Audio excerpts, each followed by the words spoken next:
Hey everybody, this is Modern Refugee, having some coffee with you guys here this morning. Have a little prep chat here. It's been a wild week. There's been a lot of crazy stuff in the news, and most of the things that I have been watching, I can see where preppers would be, piquing up their interest in the different things that have been going on. Now here in rural lower Michigan, we had a pretty decent thaw. Most of our snow is melted. There's rain coming in. It's getting me thinking about spring planting. I'm always more content, and I always feel better when I have stuff like onions, peas, potatoes. I have that stuff in the ground, and that stuff I typically will plant about the third week in April, which is still about 7 weeks out, but I'm starting to think about stuff now. I'm looking at my potatoes in my potato bin. They're starting to get sprouts. My onions are starting to sprout a little bit. I got garlic that's starting to sprout. I never put garlic in the ground last fall, so I want to do that basically just as soon as I possibly can here in the spring when the ground thaws enough. So I'm looking at all that stuff. And there's a lot of stuff what I would call instability going on now, whether it's, stuff with the federal government, or it's stuff going on overseas, or just kind of strange happenings. There's still problems with aviation going on right now. That's one thing that's really I've been watching. It reminds me very much of all the trains derailing a couple of years ago. It's very similar to me in that mindset. And it's stuff that I have been watching. So in the last week here, I have put a little more emphasis on prepping, checking the pantry, checking the stuff that we need. And some things as far as people, when it comes to prepping, some things that I think everybody should have, whether they're a prepper or not. I mean, they should have a certain amount of food put up, at bare minimum a month.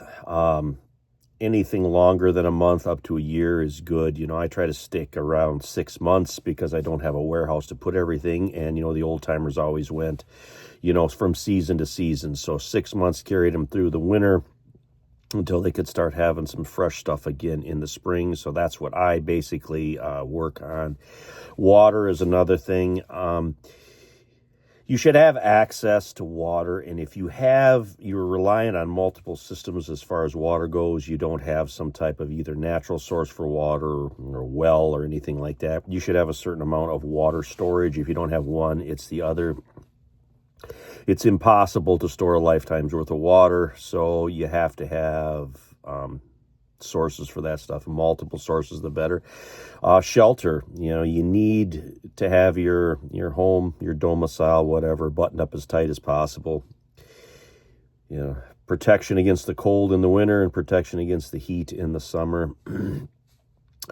Even small things like, heaters and blankets can help you get through, short-term problems, like if there would be a power outage or anything. Another thing too, I live rural, so we depend on our power equipment, something that you don't hear a lot of prepping channels talk about, past, the food and the water protection, that kind of stuff. But you need to keep that power equipment in repair, up and running. If you depend on wood for your heat, you want to keep your chainsaws going. If you have a backup generator, you want to run that thing 3-4 times a year. You want to have spare parts for that stuff, things like air filters, spark plugs. You want to have plenty of fuel on hand. My generator's converted over propane, so I don't have any problem storing larger quantities of fuel, because propane stores indefinitely. If you have any power equipment that uses regular gas, you want to use rec fuel, so there's less chance of that fuel gumming up. Rec fuel lasts a lot longer than regular gas with ethanol in it, something to keep in mind. You want to have stuff that keeps you self-sufficient. And Like for me, I got potatoes and onions right here. As soon as the ground warms up, I can put them in the ground. I don't have to go buy that stuff. I've been saving seeds for years, so when, May rolls around, I can put cucumbers in the ground. I can put beans in the ground. Mom's heirloom pole beans here, they're going back in the ground for about the 150th year this year around too. That basic stuff.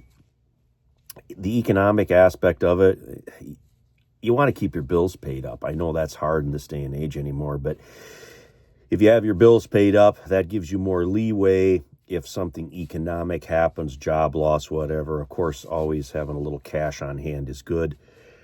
The protection aspect of it. The tools of protection are widely known in the preparedness community. I don't really have done videos on it myself. I don't have to pontificate on that too much, but another thing is knowing people in your neighborhood, knowing people in your area.